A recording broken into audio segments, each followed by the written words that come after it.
Everyone. Okay, I am Kelly back on the Let It Matter blog with the Woman of Valor series. Here with Debbie Abraham today to talk about Hannah. Debbie, would you introduce yourself and tell everybody what you do and where they can find you?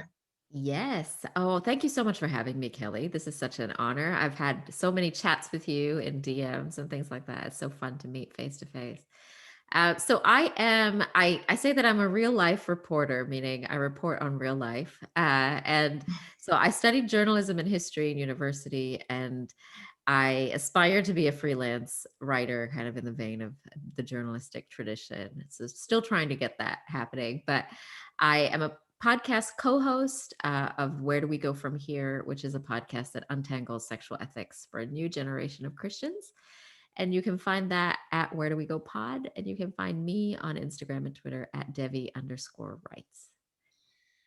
Debbie is wonderful. I came across her work primarily in regards to, I think it was through a mutual connection, but because of the podcast and the work that you were doing around sexual Yes. ethics, right around the time I think Rachel's book was coming out, or Yes. way prior to that. Um, but yeah, I'm just so thrilled to have you on here and to have a few minutes of your time to introduce you to um, this community and Yeah. get your wonderful perspective. Also, I could listen to you read the phone book. I love your voice so much. Oh, thank you. Thank you. That's so um, kind. Oh my gosh. I really could. Also, just for those who don't know, Debbie is in Australia. I Um, am. That's and right. so it is 5:30 in the afternoon here, and it is 10:30 the next day for her. 10:30. I am in the future. It's She is in the good, future. I'm guys. sure The you've future never looks heard that good. musing before. Okay, so jumping right into Hannah, or Yes. her introduction, her primary text comes from First Samuel, Yes. chapters 1 and 2, or first part of chapter 2. And so I was going to read that text just Yes. quickly. So I'll read chapter 1 if you want to read her song at the beginning of chapter 2. Sure. Cool. Sure. Okay. Sounds good. I'm going to switch Wi-Fi networks while you do that. So it'll look Right. like I'll drop out, but yeah, Oh, I'm okay. You're here. fine. Okay, there was a certain man of Ramathaim, a Zuphite from the hill country of Ephraim, whose name was Elkanah, son of Jeroham, son of Elihu, son of Tohu, son of Zuph, an Ephraimite. He had 2 wives. The name of one was Hannah, the name of the other, Peninnah. Peninnah had children, but Hannah had no children. Now, this man used to go up year by year from his town to worship and to sacrifice to the Lord of hosts at Shiloh, where those 2 sons of Eli, Hophni and Phinehas, were priests of the Lord. On the day when Elkanah sacrificed, he would give portions to his wife Peninnah and to all her sons and daughters. But to Hannah he gave a double portion, because he loved her, though the Lord had closed her womb. Her rival used to provoke her severely to irritate her because the Lord had closed her womb. So it went on year by year, as often as she went up to the house of the Lord. So it went on year by year, as often as she went up to the house of the Lord, she used to provoke her. Therefore Hannah wept and would not eat. Her husband Elkanah said to her, Hannah, why do you weep? Why do you not eat? Why is your heart sad? Am I not more to you than 10 sons? After they had eaten and drunk at Shiloh, Hannah rose and presented herself before the Lord. Now Eli the priest was sitting on the seat beside the doorpost of the temple. She was deeply distressed and prayed to the Lord and wept bitterly. She made this vow, O Lord of hosts, if only you will look on the misery of your servant and remember me in compassion, and not forget your servant, but will give to your servant a male child. Mm. Then I will set him before you as a Nazarite until the day of his death. He shall drink neither wine nor intoxicants, and no razor shall touch his head. As she continued praying before the Lord, Eli observed her mouth. Hannah was praying silently. Only her lips moved, but her voice was not heard. Therefore, Eli thought she was drunk. So Eli said to her, how long will you make a drunken spectacle of yourself? Put away your wine. But Hannah answered, no, my Lord, I am a woman deeply troubled. I have drunk neither wine nor strong drink, but I've been pouring out my soul before the Lord. Do not regard your servant as a worthless woman, for I have been speaking out of my great anxiety and vexation all this time. Then Eli answered, go in peace. The God of Israel grant the petition you have made to him." And she said, "Let your servant find favor in your sight." Then the woman went to her quarters, ate and drank with her husband, and her countenance was sad no longer. They rose early in the morning and worshiped before the Lord. Then they went back to their house at Ramah.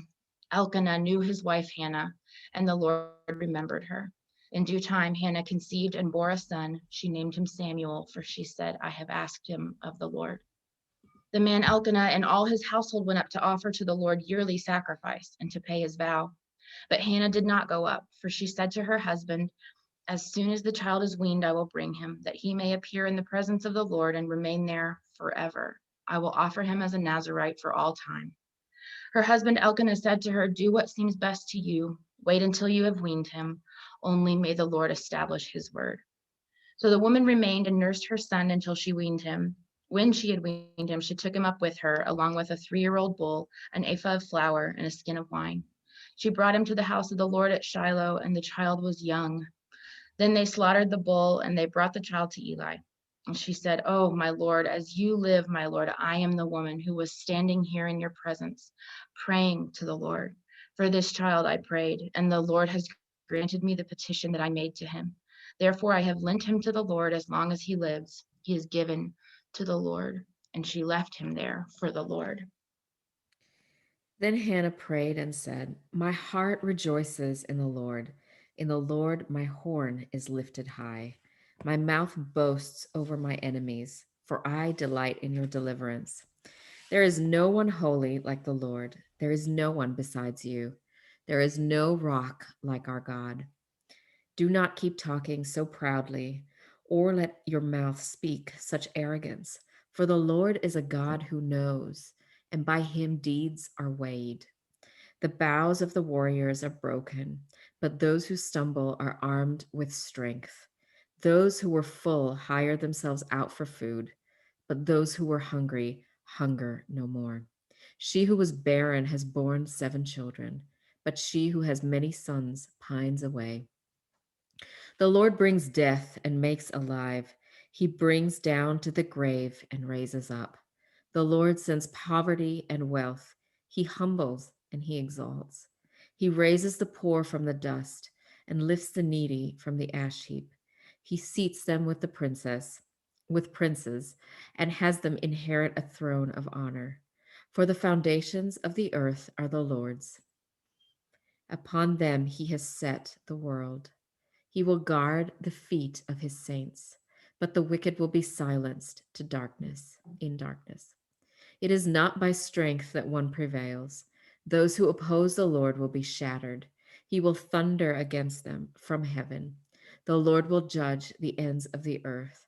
He will give strength to his king and exalt the horn of his anointed. Then Elkanah went home to the man to Ramah, but the boy ministered before the Lord under Eli the priest. Okay, so that was the text. That was 1 Samuel 1 through chapter 2, verse 10, or sorry, verse 11. Yes. And one of the reasons that I asked Debbie to join me this morning, in addition to just enjoying her work and her perspective and her voice, not your, well, both actually, um, so was because she's a mother. And I, as I have spoken about and talked about often, I am single and I am childless. Yeah. And so that sounded really like intense. I don't have children yet. Yeah. Um, and uh, and so I wanted to bring a mother into this conversation. Debbie has children, um, and and I wanted to bring a mother into the conversation, but I also want to make sure that that we say this, that people are more than one thing. So Hannah kind of gets held up as this patron saint of motherhood, Yeah. patron saint of infertility, but she is not just a mother. She is also a child of God. She is also a wife who is sharing her husband with an abusive woman. She is also, as Debbie and I were talking about before we hit record, she has depressive episodes where she will Yeah. weep and not eat. Um, you know, she her prayer life with the Lord is intimate and intense and personal. It doesn't seem like she shies away from pouring out her whole spirit before the Lord in her vexation. Um, and so she's a complicated, nuanced person like every other human being in the world. Yes. Um, and so I just want to state that from the outset, that if you're not a mother, that there's still something in this conversation for you. There's something in Yeah. his story for you. Um, and so just kind of wanted to get that part. Yeah. Well, it's so Um, important. I think that is such an important thing to say because I think, you know, my parents, when they named, I have there's three of us girls in the mhm, family, and they gave us all Bible first names and Tamil mhm. middle names, and then a Tamil nickname from our middle name. So that's what Devi is. It's a Oh, nickname for okay. my Tamil middle name. But one of my sister's names is Hannah. And I remember my mother always saying, there are so few women in the Bible to name a girl Uh-huh. after. Yeah. This is back in the day when girls were traditionally named and not sort of named Eden Right. and other Michael and things stuff. like, Yeah. yeah, that's right. So I think it's very noteworthy. The women that the Bible chooses to kind of zoom in on is really, really noteworthy. And I think to your point, Kelly, that the women who get even a song like this, it's very interesting when you think about like Miriam, Deborah, Hannah, and Mary. Not all of them are mothers. So it's very interesting to me that a lot of the women that the Bible chooses to kind of focus on is not always a mom. Now Hannah is, but it's a good thing to remember that the Bible isn't just prioritizing that. Even the Bible, which is a book written by in a patriarchal time, is not just focused on Yeah, motherhood. it's not saying that the epitome or the pinnacle of womanhood is Yes, motherhood, exactly. or Yeah. even a marriage in in the way that Yes. we would expect a marriage to look in these days. I mean, it's not the husband and 2.5 kids and a dog. It's Right. sharing a husband, or it's not Yeah. yet married, or it's you know, um, those various ideas. Um, so here's something in Hannah's season of extended lack. That's a place where I Yes. really relate to her, Yeah. because in my singleness, there has been times where I have deeply struggled, Yeah. with longing and with feeling forgotten by the Lord. You know, she uses that kind of language, forget and remember, Yeah. um, and we know obviously God doesn't forget, but to look on her and to bless her in favor. And I've had seasons where I felt forgotten by the Lord in that way, or like, why are you saying yes to helping me find my keys, or whatever, when the Yes. deepest longing of my heart are Mm. going unmet.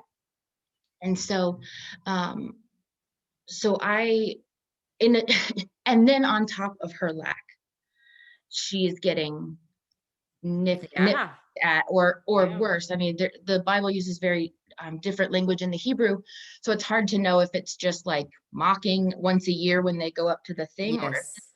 constant abuse for years she's enduring. But either way, to press a button that's so sensitive to her, that's so deeply personal, the only way that I can even kind of relate to that is like going to holidays and people being like, so why aren't you married, who aren't you dating, and Yeah. that feeling like it's already tender, it's already sensitive to me, and but they're coming from a place of love. So I can't even imagine, especially in a society where having a male son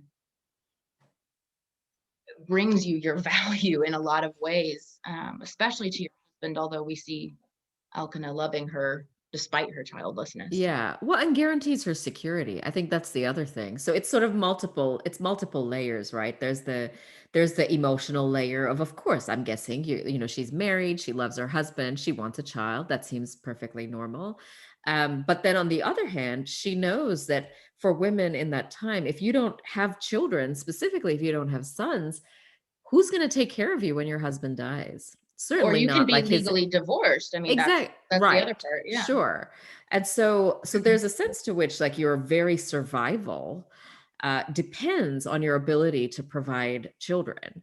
Um, and so it's also her survival that's at stake here. I don't think we need to kind of over spiritualize that out of the picture, even though it's not mentioned. We know that that's a reality that's on her Absolutely. mind. Yeah. Just I think pointing out anytime the damage of patriarchy is never a bad thing. I think that's Yeah. um you Well, and know, I what, think I think there's parallel there to our own lives today. There are things that help us survive, and it's very hard when we don't have those things. So whether it's for us, it might be whatever those things are that give us economic stability, relational stability, stability in life as a general rule. Um, when those things are not in reach, it's very difficult. It's anxiety producing. It yeah. is. I mean, even as someone on a single income, Right. and having to still, I mean, the apartment that I have is something that I would, if I was married, would be split. It's not that it Yes. would be bigger or small, you know, I would be living in the exact same situation, but all of my bills would be split. Exactly. And so as a single woman in her 30s and extended singleness, there's been a lot of times where I've thought the tax break people are getting, if you're married in this case, I could use that money. Yeah.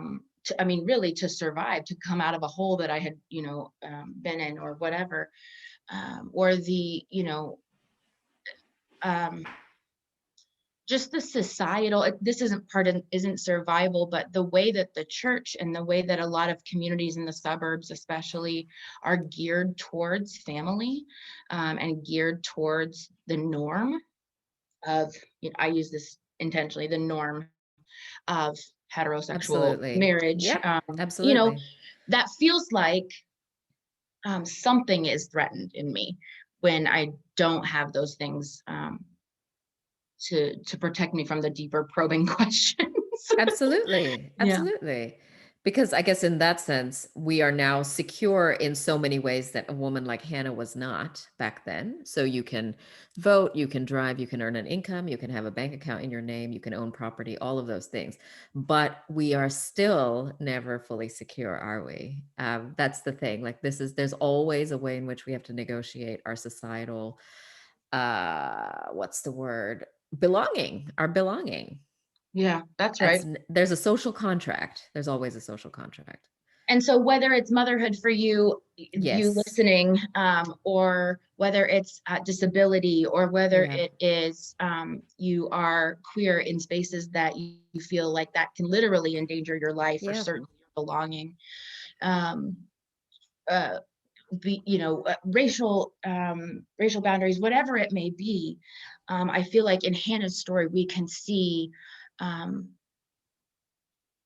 we can see the desperation that that brings Yes. out in her, to the point of not eating, to the point of depressive episodes, to the point of, you know, it says when she's praying before the Lord, Eli thinks she's drunk, right? Yeah. So what must that prayer have looked like?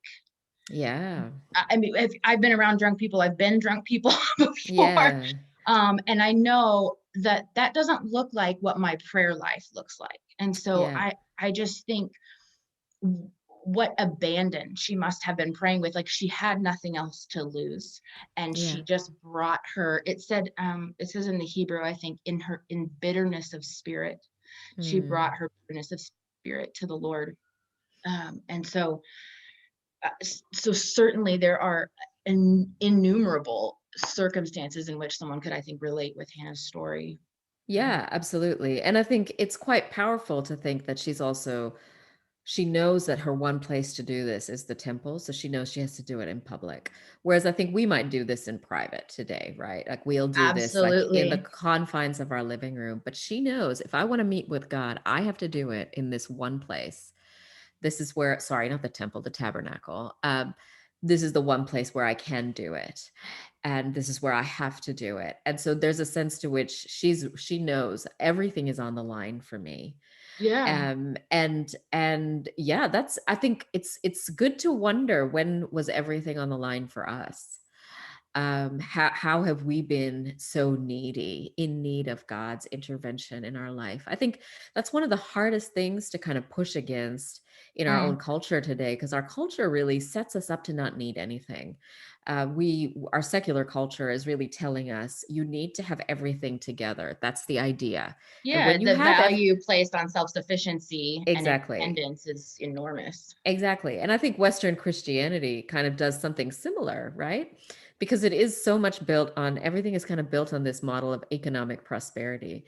And I think we feel as though when we have that together, we really don't have other needs, which is why I think Hannah's story resonates so much with women, because it pushes on the point that, for a lot of women is a source of a lack of control, which is you can't control when you're going to get pregnant. You can try as much as you want, but for the many women who are infertile, that's just, or longing to be married and pregnant, but Hmm. not finding that person Right. whom that can happen. It Right. pushes on those buttons of it's the thing we can't just fix for ourselves, right? Hannah couldn't do it 2,500 years ago. We can't do it today with all of our advances in medical, societal progress, whatever. We still can't fully control that. So it's And the Hannah same even, desperate point. Yeah.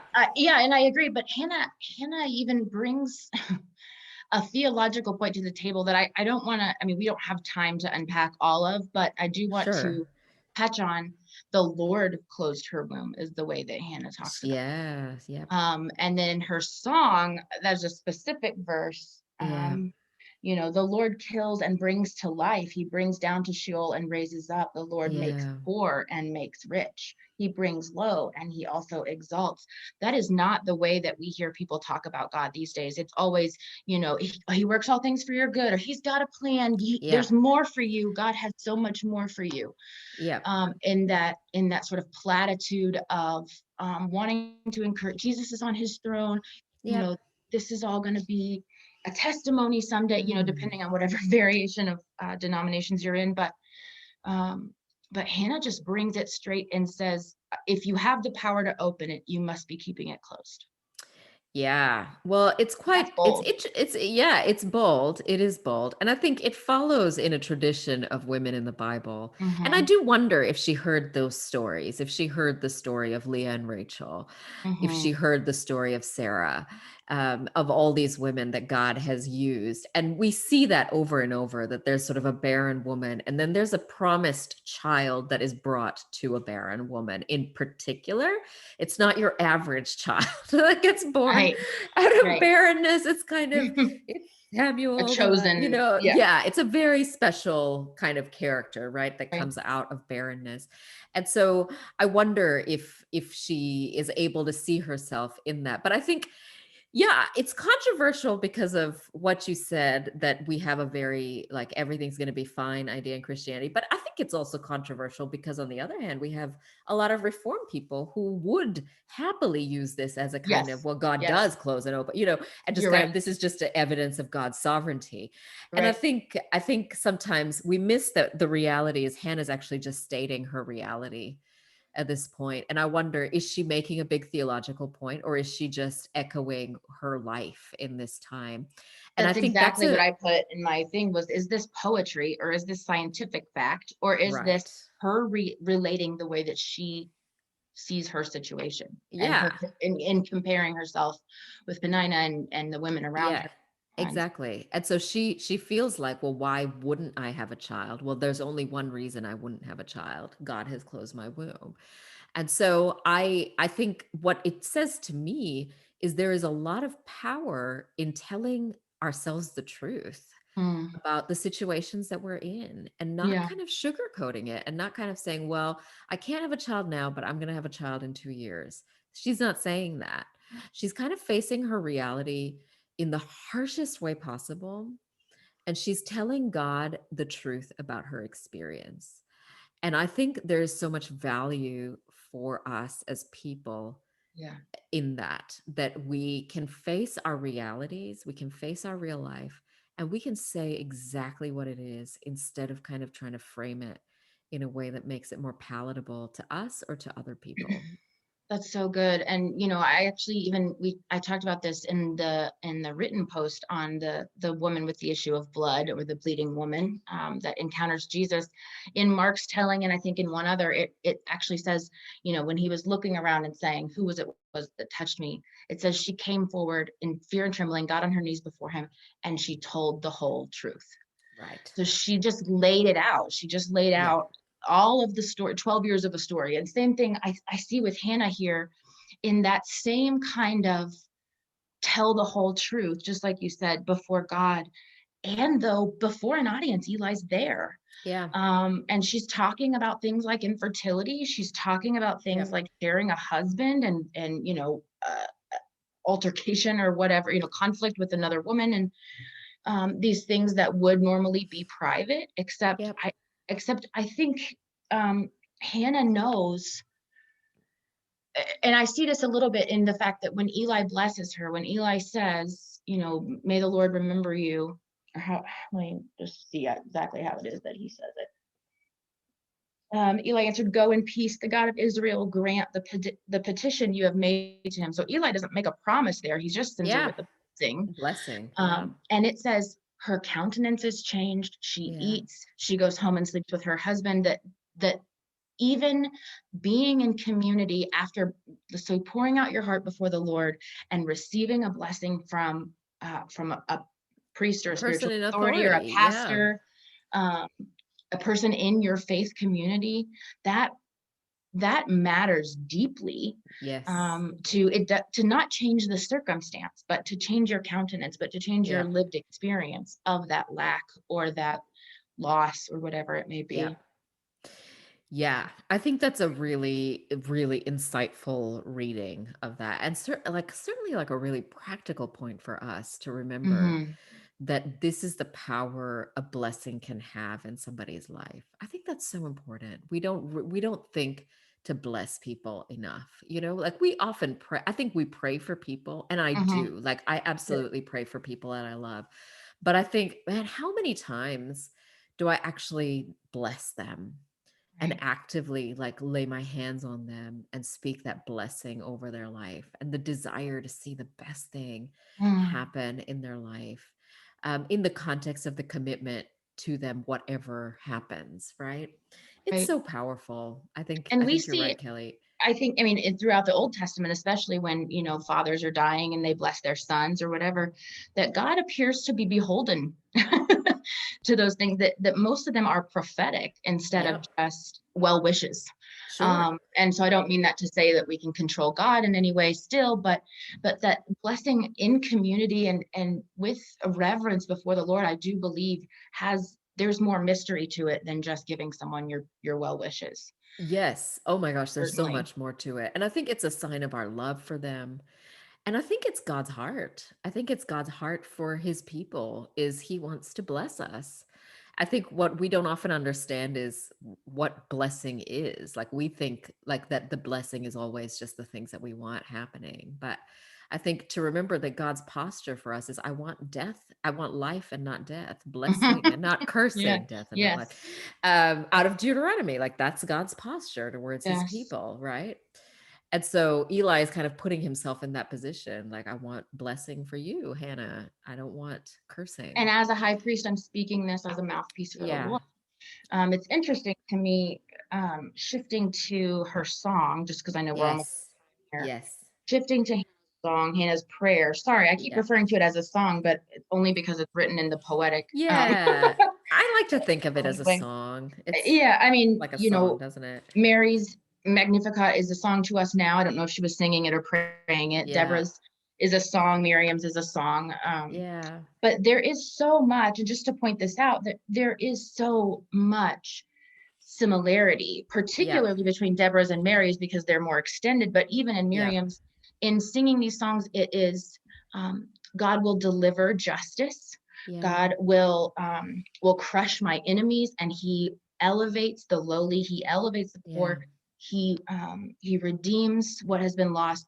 These songs sing about, or these prayers declare to us the kingdom of God, that sort of backwards way of the kingdom of God, the first shall be last, long before Jesus gets here, Mm. and institutes that kingdom. That these songs tell us that the kind of economy that God works on is the lowly are raised up and the proud are sent away. The rich are sent away hungry, but the hungry are filled with good things. Um, Well, these sort of it's affirming the way God has always worked, hmm isn't it? hmm It's affirming the Abel, not the hmm Cain. It's mm, affirming the Moses. It's affirming, the second born instead of the oldest, Jacob right. instead of Esau. There's a sense that you see it over and over again. God is not interested in the typical trappings of the setup of the world. And Right. just as secularism then moved toward, the strong and the wealthy, um, just as it does Oh, now, oh, it just unknowable this, universe. yeah, Yeah. we are really predictable, it turns Yeah. out. And I think God's soft spot, if you will, or Mhm. God's way of working. It's so Mhm. deeply comforting that for God, everybody gets a shot. Everybody gets a Mhm. shot in our world, and it's not just going to be the people who are set up. I think Yeah, the and interesting, yeah. Mhm. well, sorry, I want to hear what you think the interesting thing. I want to hear what Oh, you're. well, I think it's interesting to me what that looks like for us today, because I think for us today, there's can be this aversion actually to people who are powerful and wealthy anyway. We Mhm. can kind of look down on it. But I think we invent our own social hierarchy. So I think today you can look at emotional health Mm, as another form of social hierarchy, like who's emotionally the mm. healthiest, who is the most Yes. resilient, who's the most, who's the best activist, who's the best this, who's the best that. Yeah, that's good. And we develop our own hierarchies. I think it's worth saying that the world is always going to operate in this sense of a hierarchy that it wants you to exist inside of. And God is always interested in the ones who are left out of that system, whatever the system is. That's what I was And gonna say just then, is that I almost would say it is a soft spot. I mean, that is I think, good language for it. It's not just that everybody gets a shot, it's that the people who weren't given a shot or aren't given a shot yeah, in our systems of, man-made and, yeah, sin-infused hierarchies, that God's heart is drawn towards those who have been, who have received injustice in this yeah, in life and in this world, that in God's kingdom, justice for them looks like raising them up. It looks like bringing them, it says, out of the ash heap, giving them a double portion, um, yeah, all of those things. I yeah. also see a lot of similarity with Isaiah 61 in some of the language in Okay, this story. okay. First of all, Elkanah giving Hannah a double portion, just that language Yeah, of, I love her, and so I'm going to pour out double on top of what is normally expected. And that's something we see yeah, in Isaiah 61. This is the text for those of you who may not be familiar. The text, that, it says that I will give, beauty for for ashes, will ashes. give the oil of joy in place of mourning, a garment of praise instead of a faint spirit. It's this exchange, right? Yeah, That God is promising a day to Israel when their suffering is exchanged for beauty, for joy, for yeah, praise. And then we see when Jesus inaugurates his ministry, he goes to the synagogue, he pulls from the scroll of Isaiah, and that's the text that he reads to start yeah, his ministry, recorded in Luke chapter 4. And so just the, Christology, I guess, of Hannah's yeah, prayer, that, that leads to, language that's similar to that, specifically lifts the needy out of the ash heap. So explain, treating the ashes there yeah. for beauty, and just, several, even after those three kind of exchanges that I mentioned down further, Yes. about, the double portion, talking about being filled. God is just generous and kind, Yeah, um, and in redemptive, in a way that even the things that are ashes, even the things that are our mourning, even the things that are a faint, that cause us a faint spirit, and we see all of these things in Hannah, yeah, um, whether explicitly or just from her actions. We see all of them, that God promises, through the prophet Isaiah, who's going to come a little while after her son. But God's promising here, those things are going to be made right. Those things, yeah, in my kingdom, those things in Christ, there's coming a day, um, yeah. when that won't be And the case anymore.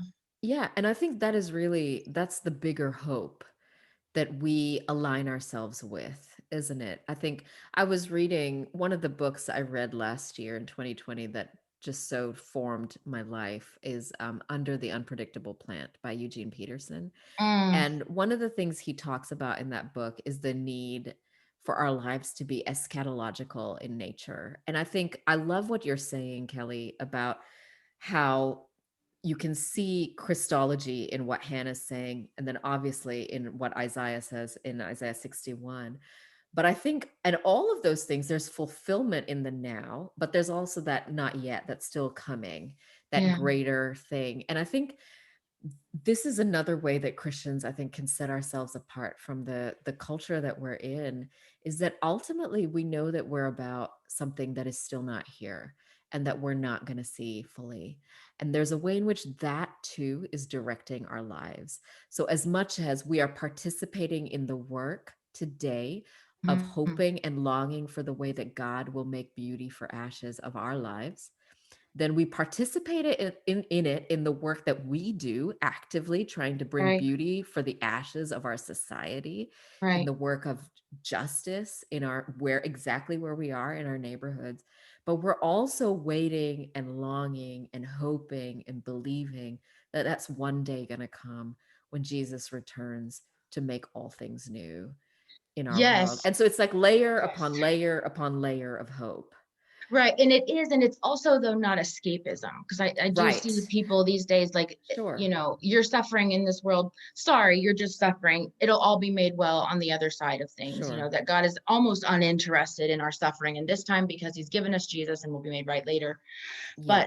But that doesn't that's not God's posture at all towards His children. I mean, first of all, um, we see in Hannah's prayer that God's Yeah. posture is, I'm aware of your suffering now. I'm aware, and Yeah. I defeat your enemies. I defeat those who Yeah. stand up against you. And um, but it, but that is worth saying, I think, because we have so many different faith traditions that I think do appeal to an escapist sort of eschatology that Yep. says like, grin and bear it Yeah. until then. Yeah. Well, Um, and ignore what's happening in the world, yeah, or because your I think suffering that's is yeah. diminished or Yeah. dismissed even. uh, in favor of, just get over it, um, and it'll all be made better then. Um, so I know we have to go. I feel like we kind of rushed through that, but I'm so thankful, Debbie, for your Yeah, that's all insight right. and your perspective as a mother. Oh, really quick, if we can just get to this part, Yeah. just Hannah's vow. Yeah. Hannah's vow to the Lord. This is, I think, a big piece of her story, that she bargains with God. Every Yeah. one of the stages of grief is bargaining. Yeah. And she does what I think every person who's experienced suffering or grief or loss has done, which is to say, if you'll give me this one thing, if you'll do this one thing, I'll give him back to you. And Yeah.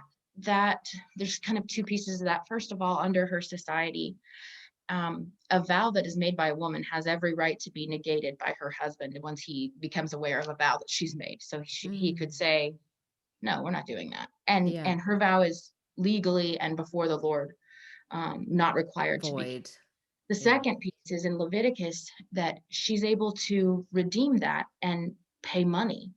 There's a certain amount of money she could pay, and that vow would be also considered fulfilled if you made the vow in a rush of emotion or something. And Yeah. she would know both of those things, and she still doesn't take them up on it, either of those things. And she gives her son to the service of the Lord, but out of her care, out of her home, out of Yeah. her Yeah. her immediate circle and nuclear family. And I just wonder, as a mother, if you could speak to that for a second, because I'm just going to sit this part out. Yeah, sure. And look, to be honest, there are people in the Bible that you can imagine giving your child to. And then Mhm. there's Eli, who really does not seem like a great role model. I mean, certainly Yeah, his two sons seem dreadful. So we right. can only imagine what Samuel's life was like. It's hard to speak to this because it is such a different cultural context, so Yeah. different from our own. And I think um the tabernacle was everything. Like, you're handing him over to be in the presence of God. It's different Yeah. from the way we think about God, where we have the Holy Spirit inside of us. It's Hmm. not like taking your child, you are in Hannah's context, she's sending Samuel to technically the best place there was to be in Yeah, it's not that she Israel. was giving him to Eli, it's that she was giving him to To the Lord. God, Yeah. exactly. And you see that really in her language, you see that Mhm. in her trust in God. I think that's really what I see more than anything else. I see an extraordinary degree of trust in her Mhm. life in God. And maybe even who knows what she knew. Maybe she had a sense of what Samuel's life was heading toward. Mm, Really don't know. I think right. there's a lot of unknown here, but I think as a mom, it sounds terrible, of course. Sure. Yeah, It I sounds don't mean, yeah. would you ever do No, no, this? no, no, but I think it sounds terrible on the one hand, and I think, I don't think the point here is obviously, and I know you don't think this, that it's a parenting metaphor, but I think Oh, there is something. I think there's a underlying principle that I think is true, that our children and people don't belong to us. We do not mhm. own people. Yes. And I think that is something she must have grasped on some level to be able to give her son away. Because, Yeah. and I think it's worth remembering again, it's not just the motherly bond, which, mother love then is going to be different from the way we see mother love today. She's giving away her security.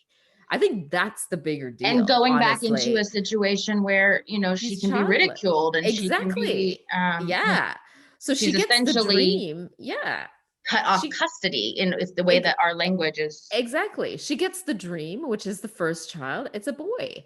So what that means is she has a future again. She Yeah. has a future again. So it's the equivalent of someone giving her her retirement and saying, for us today, it's that Mhm. equivalent of basically Yeah, saying, here's your 401k.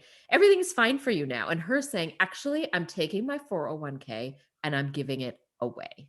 I think that is the bigger I think that's the bigger deal that I see there as a parent. And that's kind good of insight. going, I think, yeah. So I think it's worth remembering that people don't belong to us. Our children don't belong to us. Our friends don't belong to us. Yeah. Our spouses don't belong to us. Our attitude toward people cannot be one of ownership. You're just here forever, keeping me secure, making me secure. I think, what could our relationships look like if our attitude toward the people in our lives was one of, I trust God. I'm grateful that you're here. Like, I'm grateful that God gave you to me for however long that I have you. I'm so grateful. And then let's see what happens. I really love that, and I want to be extra clear on why I'm including Hannah in a Woman of Valor series, and it is not because she extraordinarily, not just because she extraordinarily fulfilled a vow to the Lord that was so extreme and in being able Yeah. to give these things away. She is also a woman of valor because of the way she prays. She is Yeah. also a woman of valor because she endured under Yep. abuse. She's an abuse survivor, I would say. She's also a woman of valor because she shared a husband with someone. She's Sure. also a woman of valor because um, she, um, in her mental illness and or not mental illness, I would say, but in her grief and in her Yeah. depressive Despair. episodes Yeah. and despair, she kept getting up despite how difficult. She kept bringing herself into community, into the space of the presence of the Lord, hoping for healing, hoping for redemption and restoration. All of those things make Yeah. her a woman of valor. It is not just because she got the thing. It's not Yeah. in the getting and it's not in the giving back that make Yeah. her someone that I think we can learn from. I think it's her entire relationship with God, with her husband, with herself throughout, that would make her that. So thank you Absolutely. for those extra few minutes. I appreciate Love it. it. And No, I love it, um, Kelly. Thank you for this time. thank you. I will put in the post where everyone can find you and Thank you. link to the podcast and everything. Everyone listen Awesome. to Where Do We Go From Here podcast. It's amazing. And thank you so much, Debbie. Enjoy your day. I'll enjoy my Thank evening. you. You enjoy your day. Yes. Have a good evening. Bye, Thanks. Kelly. Bye-bye.